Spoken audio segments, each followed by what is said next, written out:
Good morning, everyone. We are coming to you live via Facebook streaming, via YouTube streaming, and also via Skype online. Each one of you is welcomed to this live streaming. Fragrance of nothingness. Fragrance of nothingness going within.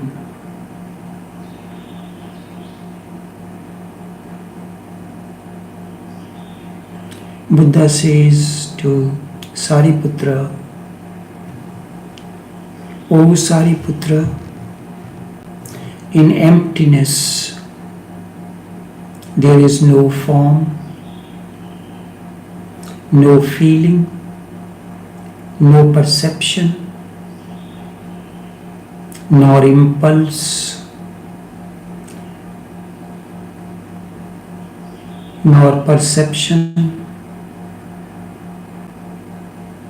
nor consciousness, no eyes, no ear, nose, tongue, body,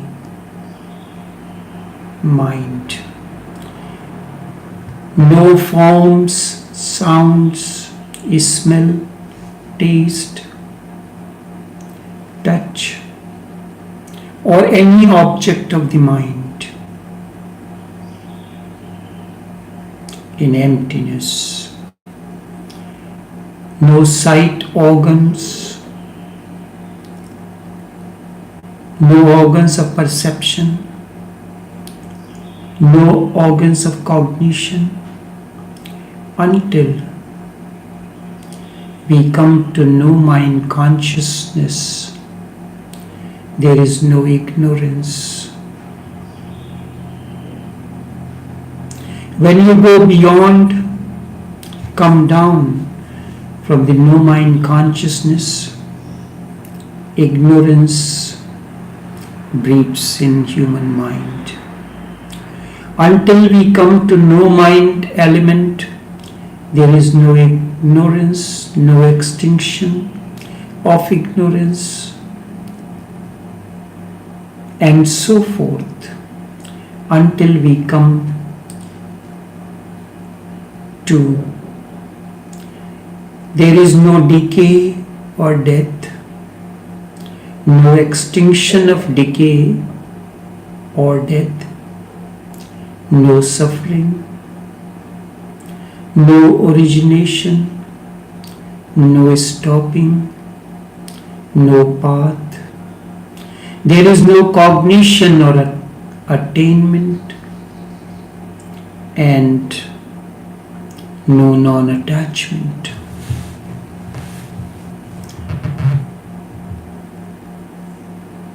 Buddha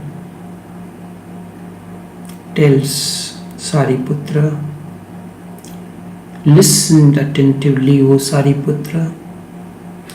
In emptiness there is no form, no feeling, no perception, no impulse, nor consciousness, no organs of cognition, eyes, ears, nose, tongue, body, mind, or organs of action, no form, sound, smell, taste, touch, no objects of the mind, no sight organ.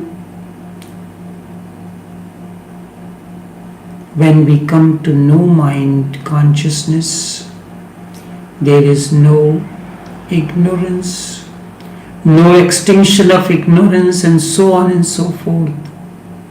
There is no decay or death, no extinction of decay or death, no suffering, no imagination, no origination, no stopping, no path, no cognition, no attainment, no non-attainment.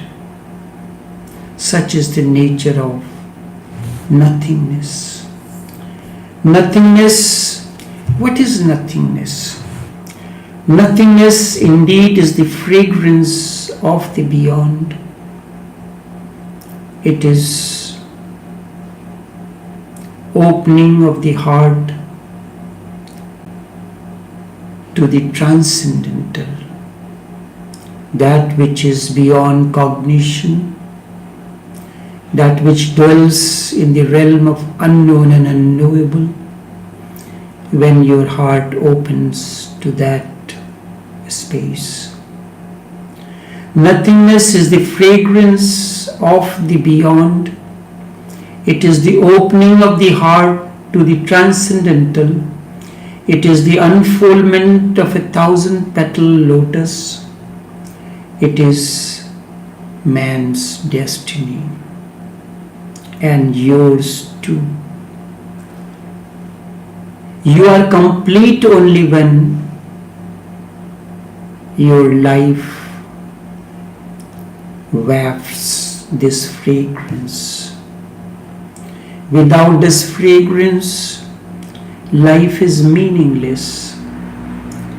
When you have come to this absolute nothingness inside your being, when this nothingness spreads all over you, when you are just a pure sky unclouded, then the fragrance of nothingness wafts through your being. Remember this. Nothingness is the fragrance of the beyond. It is not like, it is indeed the opening of the heart to the transcendental, to that which is unknown and unknowable. Opening your heart to the transcendental, to that which is unknown and unknowable. It is when the 1,000-petal lotus unfolds, there is fragrance of nothingness. It is your destiny. You are complete only when this fragrance of nothingness wafts through you. No perception, no mind, no organs of perception, no organs of action, no form. When you have come to this absolute nothingness inside your being, when nothingness spreads all over you, when you are just a pure sky unclouded, the fragrance of nothingness wafts through you. This nothingness is what Buddha calls nirvana. First, you have to understand what this nothingness actually means. It is not just empty. By nothingness, I do not mean just empty. It is full. It is overflowing. It is full. It is overflowing. Never for even a single moment that nothingness is negative state, an absence. No. Nothingness is simply nothingness without any attributes. Things disappear only in the ultimate and the ultimate substance remains. When you remove the entire furniture from the room, things disappear, only ultimate substance remains. Forms disappear, only formless remains. Only the ultimate substance remains, form disappear, formless remains, no definition. The undefined remains in that space. So nothingness is not as if there is nothing. It simply means there is no possibility of defining what is there. Even saying there is nothing is wrong. It is as if you remove all the furniture from your house and put it outside. Someone comes in and says, "Now there is nothing." He has seen furniture in the house before. Now furniture is no more, it is missing.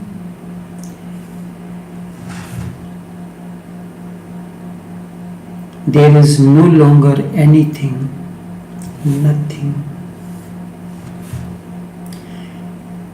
Nothing is his statement, and it is valid to a certain extent when you say there is nothing in the house, nothing in the room. His statement is valid to a certain extent. In fact, when you remove the furniture, you simply remove the obstruction in the space of the house. Now pure sky exists. Now nothing obstructs. Now there is no cloud roaming in the sky. It is just pure sky. Not just nothing.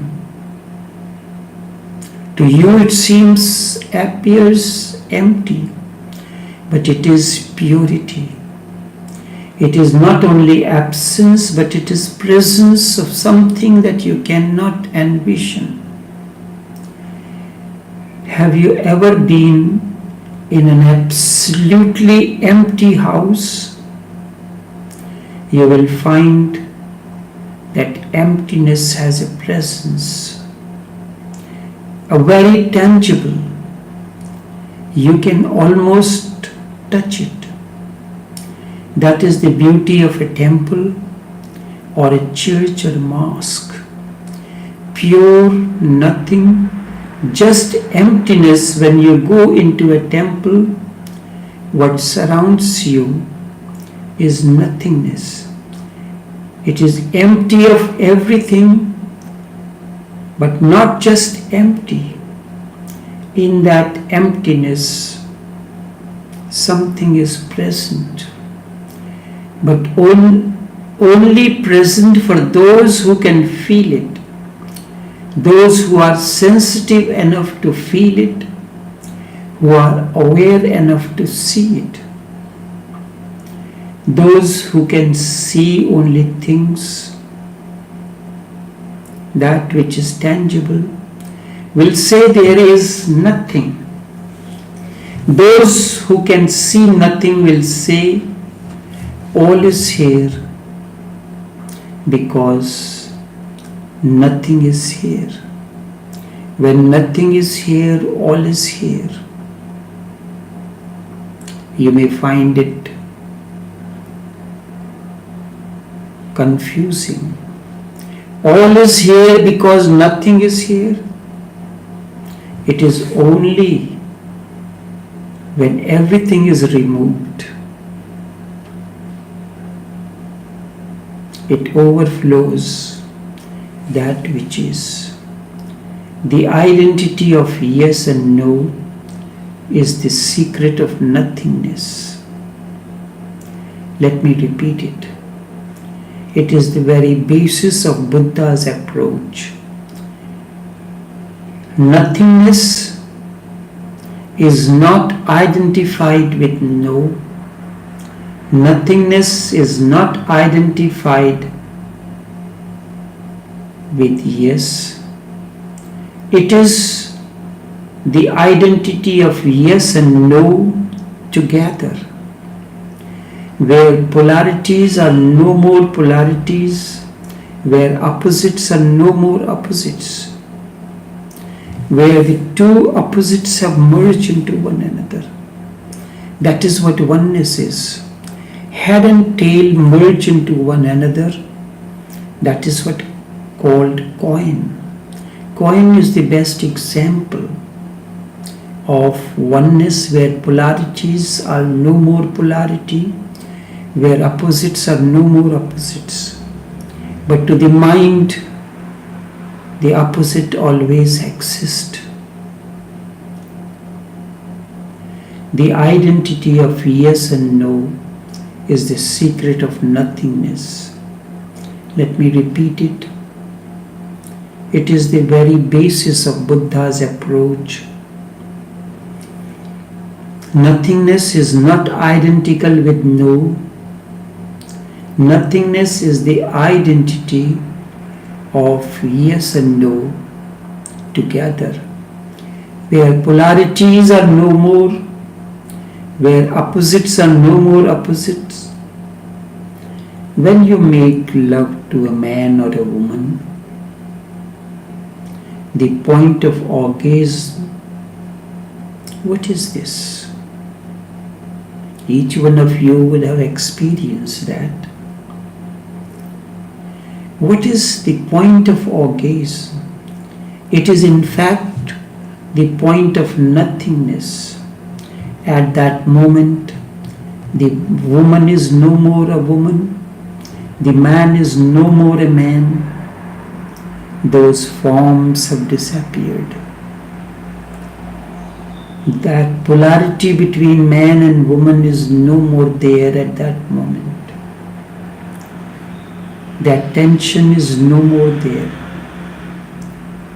There is utter relaxation. They both have merged into one another. They have unformed themselves. They have gone into a state which cannot be defined. Such a delicate, minute moment that you go on overlooking on a day-to-day basis. When a man and a woman make love to one another, there is orgasm. At the point of orgasm, there is nothingness.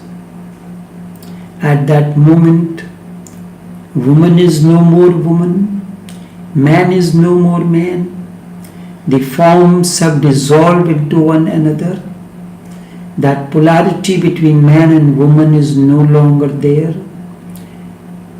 No tension is there. There is utter relaxation. If you go into the act meditatively, I mean meditatively, they both have melted into each other. I remind you to go into those meditatively, those forms, in order to attain to totality into your life, in order to experience the fragrance of nothingness. Meditatively sit down, close your eyes, light an incense, take a shower, and go into that act meditatively. You are introspecting, and that very moment, even the remembrance of that, there will be no tension, utter relaxation. You are now watching the film, what had happened when you were the actor. You were actively participating into it. Now you are looking into it. Both have merged into one another. They have unformed themselves. Both of you have unformed yourself. They have gone into a state which you both have gone into a state which cannot be defined.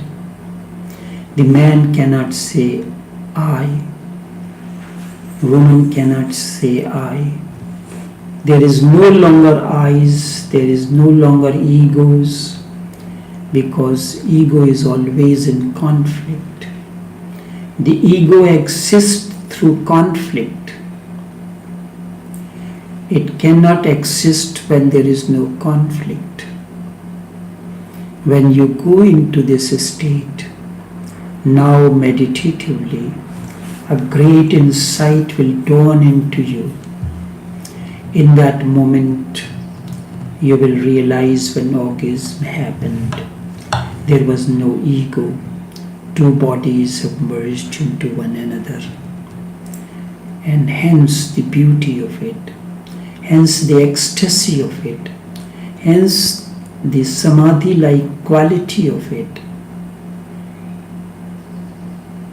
Go into it.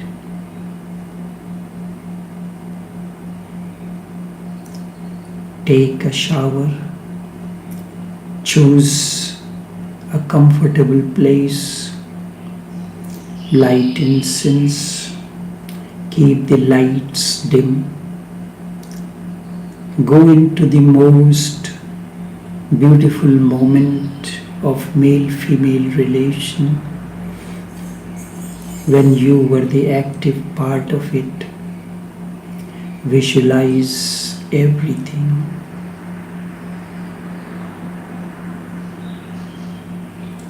The forms disappear. Tension vanishes. The two bodies have merged into one another. The forms have become unformed. Nothing can be defined. No eyes, because I exist only in conflict. Ego exists in conflict. Without conflict, it cannot exist. In that moment, when you have experienced orgasm, no longer ego, hence the beauty of it, hence the ecstasy of it. This is samadhi-like quality. Dissolve yourself into that. But it happens only for a moment. Now you can extend that moment when you are meditatively going into that. I give you a taste of tea. I give you a cup of tea to taste. You are, after 1 hour, I ask you to describe the taste of the tea. The taste of the tea was in a fraction of a second, but the description will be very long. A batsman in a game of cricket hits a boundary. In a fraction of a second it happens, but the description, the commentary continues for a longer period of time. When you are going into your act of love-making meditatively, trying to go into that which has happened some times ago, you are allowing that fragrance to waft into your life. It happens only for a moment, but that moment, a single moment of it, more valuable than your whole life. You are now giving a description of it, as if I ask you what happened when you have the experience of male-female relation. Now you are giving me a detailed description of it. It will be much longer than a moment. Everything happened in a moment, but you will take a very long time to explain. Remember, it only happens in a moment. But even in that moment, in that single moment of it, what happens, what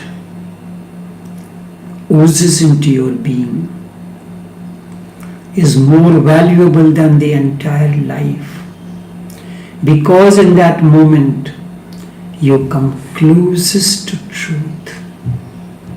Remember, in that moment of orgasm you come very close to truth. Then dualities dissolve. Man and woman are not separate from one another.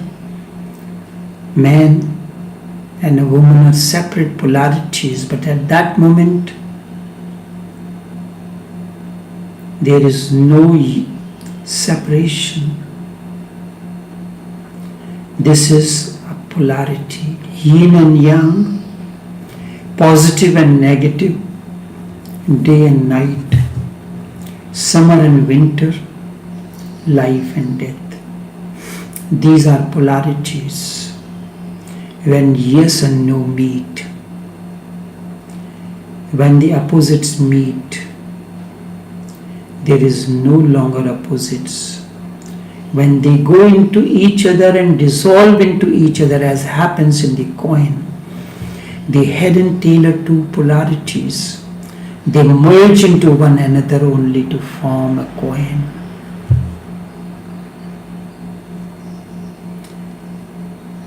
They merge into one another. When opposites meet, there is no longer opposites. The head and tail are not opposites. In reality, if you ask into one another, they are two polarities which have merged into one another. They sustain one another. They support one another. When they go into each other and dissolve into each other, that very moment, when head and tail are no more polarities, they merge into one another. That moment is called orgasm. When the polarities merge into one another, that moment of merger is orgasm. A much deeper insight into that. Orgasm is meeting first, merger and dissolution of the polarities, yes and no. It is happening every moment. A coin is the orgasm between head and tail. Your life blossoms when you become the orgasm of polarities. Your yin and yang energies merge into one another.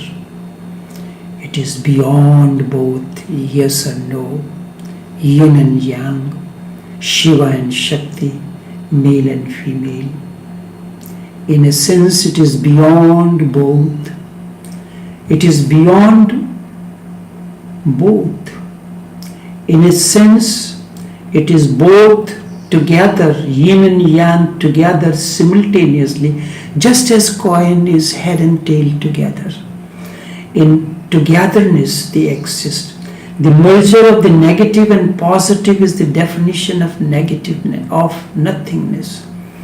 When the dualities, the two polarities merge into one another, when it is neither empty nor full, that state is the state of nothingness. And that is the definition of orgasm too. So orgasm is nothing else but a state of nothingness. In that definition of orgasm too, that is the definition of samadhi. Let it be remembered.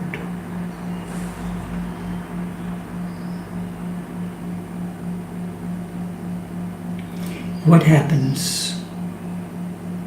Whatever happens, it happens in a moment. The merger of the two opposites, two polarities, head and tail, yes or no, male or female, yin and yang, is the state of orgasm, is the state of nothingness. And that is the definition of nothingness when it is neither positive nor negative. Both positive and negative have dissolved into one another. It is neither empty nor full. Nothingness does not mean no. Certainly not. Nothingness means it is neither empty nor full. It is empty from one sense and it is full with something which you cannot envision, which is beyond your cognition. In the merger of the negative and positive is the definition of nothingness. And that is the definition of orgasm too. That is the definition of samadhi too. Let it be remembered.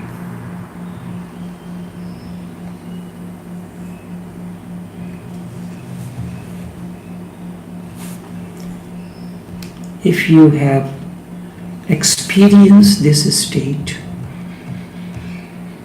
the fragrance of nothingness will waft through your life. If this state has happened to you, the fragrance, the identity of yes and no is the secret of emptiness, nothingness, nirvana. Emptiness is not just empty, it is empty from one side, it is a presence, a very solid presence. It does not exclude its opposites. Coin, can you say the coin excludes the head or tail? No. Head and tail have dissolved into the coin. That is why coin is nothingness. It is the orgasm between head and tail. It does not exclude the opposites. It includes, it is full of it. It is a full emptiness. It is an overflowing emptiness. It is a dancing emptiness. This emptiness is alive, abundantly alive, tremendously alive. So never for a single moment let the dictionary meaning deceive you. Otherwise you will never be able to understand a Buddha or a living Buddha. You will never be able to understand. If you try to understand the meaning of the word that living Buddha utters into dictionary meaning, it will bark at you. If you go to the dictionary and look for the meaning of nothingness, you will miss a living Buddha. The dictionary only defines ordinary nothingness. A living Buddha speaks of a dancing, overflowing nothingness. The ordinary emptiness, Buddha talks about something extraordinary. If you want to know it, you have to go into life, into some situation where yes and no meet. Then you will know it. Where body and soul meet, where world and God meet, where opposites are no longer opposites. Only then you will have a taste of it. And this taste is the taste of Tao, is the taste of Zen, is the taste of acid is the taste of yoga. Only this much for this morning. Until we meet again, take care and do have a pleasant day.